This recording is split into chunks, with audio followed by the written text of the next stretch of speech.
Yes, people, what's going on, everyone? It's Mike back again, and fairly breaking news. It's probably about an hour old now, half an hour old. Everton have, the Premier League have not necessarily sanctioned Everton, but they have submitted information to an independent body, which essentially suggests that Everton have broken financial fair play. Now, this is not something that Everton fans and us as a club, we're not unused to.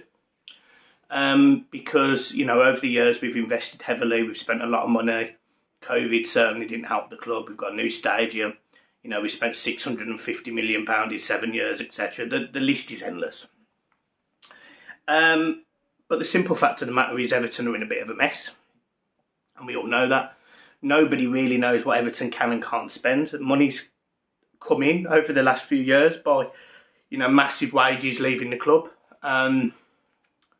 And I'd argue not really being replaced. The Sigurdsson going, James Rodriguez going, Luca Dean going. The money that Everton have, the wages that Everton have given to players, I would argue, is probably not as high as that. So I think Everton as a weekly business model has probably improved, actually. But the mess has come from previous years, and the year in question is between 2021 and 22. And I find this odd because this was a summer where Everton didn't invest a lot of money. I think essentially they bought in £1.7 million Amari Gray. There was a few signings in January, but that was because Luca Dean had left the club. So I don't quite understand why all of this has all of a sudden reared its head and kicked up a fuss. I actually thought Everton were in a fairly okay position, and it's just a perfect timing, isn't it? This is the Premier League for you. This is why I'm convinced that there's a somebody that wants to get Everton relegated. Everton haven't had red cards given for opposition for Everton against Everton in over 100 games of football. We very rarely get penalties. I think it's something like 4 in the last 2.5 years. We don't get penalties. We don't get things like that. Referee decisions, VAR decisions are appalling. We all know that. And now this just gets added to the mix. So I'm absolutely convinced that the Premier League want Everton relegated. I feel like maybe we've become too much hard work. Maybe we shout too much. And it's hilarious, actually, because, in 1991, 1992, Everton were considered the big five with Tottenham, Man United, Liverpool and Arsenal. That was perceived to be the big five at the time. And Everton, they actually disagreed with TV rights. They wanted it to be ITV rather than Sky, etc. And, the whole history around the formation of the Premier League just showed where Everton were. Fast forward 30 years, and Everton are an absolute shadow of the team that they once was. They are in an appalling state financially. They're ran horrendously by a board that doesn't know what they're doing. And you look at the situation that we've now got ourselves in, you really do think we're in big trouble. And I do think we're in big trouble. I think this is serious. Do I think it's going to be points deduction this season? No. Do I think it might be transfer embargo in the summer?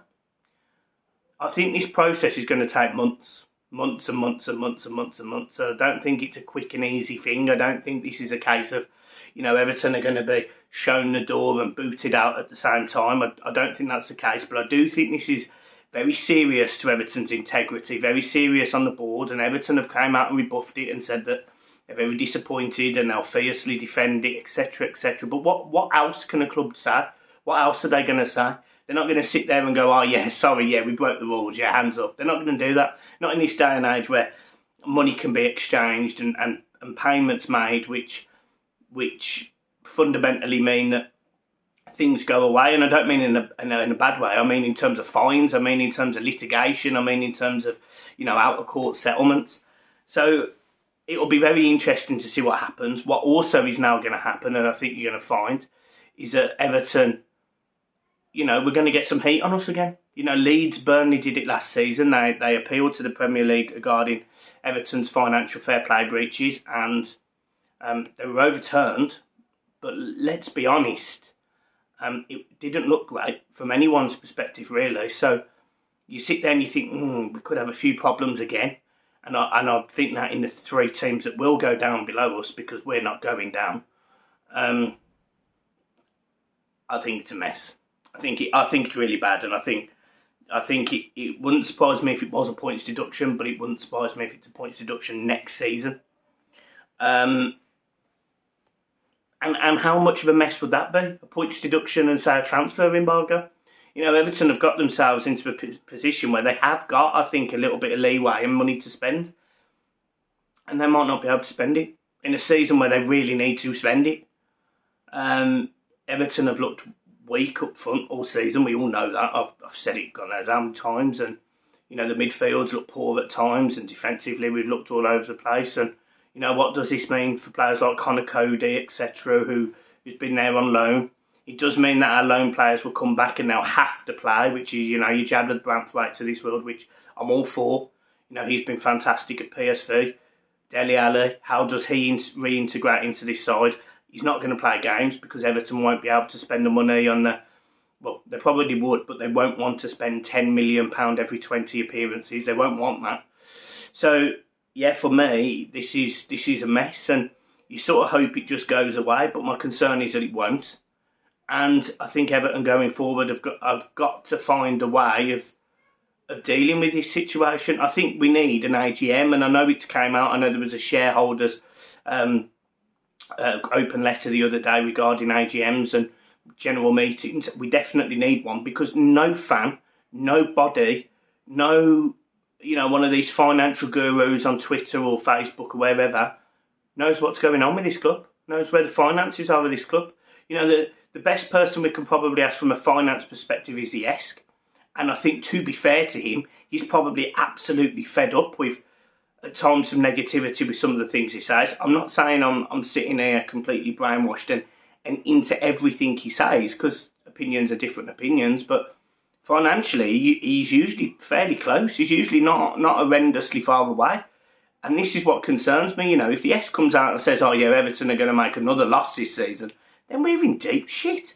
And we can sit here and sugarcoat it as much as we like, but we're in a mess. You know, there's no getting around it. Everton, we're fortunate that it's an international break, because I think if this was happening and we were going to Spurs tomorrow or this week, it would just be distracting. It just would be distracting. So at least now, it coming out in an international break, yet again, it wrecks our weekends, as Everton does, but it does mean the players are going to have a week to concentrate on a massive game on Monday night against Spurs.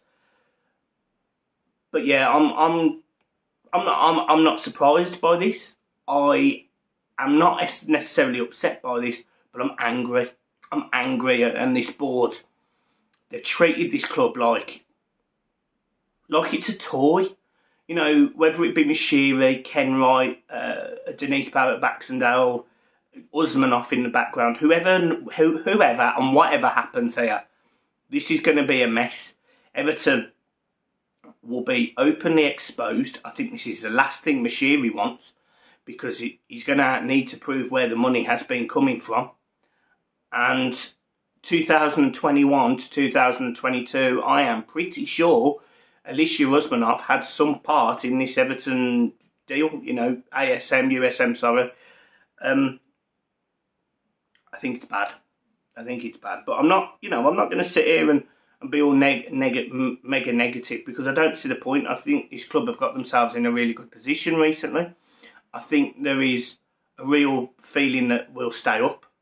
And I don't just think it's from Everton fans. I think it's universally probably looking like it, apart from, I think, the teams below us wishful thinking.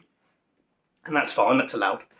You know, each team doesn't want to go down, I accept that. But I do think that we're in trouble. I do think we're in trouble, and I think the what's the word? The chicken comes home to roost. I think that might be the case. I really do think that this one might be serious. I don't think it's going to affect this season. I think it will affect next season. I personally think it will be a fine and a transfer embargo, if I'm being honest. I don't think it will be points. It would surprise me if it was points. Only because I think we would be the first Premier League team to have that sort of deduction. And bearing in mind that we've seen the formation of the Super League, we've seen Manchester City have 100 breaches of financial fair play or whatever it is. I think it would be surprising for Everton to get a points deduction. However, we are always the first club that gets a bit of a kicking. You know, we've saw this for years. I remember Umar Niasse being the first player to win a stonewall penalty and get a yellow card for diving. And I remember there was a big thing made out of it. So that was one. The 100 games and no penalties is a joke, but again, it's just Everton. Let them suffer. And this is a position we're in. You know, it's not nice being an Everton fan, and you know the positive times very rarely happen, and they used to happen under Moyes really, and back in the day, but they haven't happened in, give or take a couple of seasons, 15 years. You know, it's horrendous. It's all scary. You know, it's all scary. It's the last thing we needed in a relegation run was for this to come out. But yet again, typically it does. I just think it's a joke. And I think, you know, if ever it emphasises the fact that this board need to get out of this football team, it is that. I also think, and again, you may agree or disagree, but you know, what is Moshiri hiding? Why he won't sell this club? Because there is apparently people interested. So why won't he sell? Why won't he go? You know, is it a case of he's going to lose too much money? Okay. You've done this to yourself. You've put your money in people that don't have a clue what they're doing. And you expect to all of a sudden have a £1 billion football team with a fantastic stadium. This club is Stadium FC. Literally it is. It's Stadium FC, nothing else. You know, the playing squad is probably worth, at a push, 150 million, maybe 200. 10 years ago, Everton had a more valuable playing squad. And that's before the whole football prices have gone incredible, and, you know, you're seeing average footballers going to clubs for 20, 30 million. Mad. This was before all that. This Everton team is a mess. But Sean Dyche has done a good job at getting what he can out of it. But if he can't strengthen next summer, I don't know. I don't have a positive for that. There isn't a positive. It's been a miracle to get Everton in this position now. And it'll be a brilliant miracle when he keeps us up. But to do it for another season after all these clubs can invest and Everton can't, mate, I don't know what to say. I don't know what to say. So yeah, look, that's my take. That's my thoughts. I'm sorry it's a negative video, but I don't have positive words. I want the board gone. I don't want to be in this position. We've overly spent on money. The club's been man awful. You know, Bill Kenwright came out and said a famous club was in trouble and looked over to Everton to see what they would do. Maybe Everton should be the club looking over at other clubs, seeing what they should do, because this Everton board don't have a clue what they're doing. So guys, look, I'm leaving it there. Try and keep smiling. Up the toffees.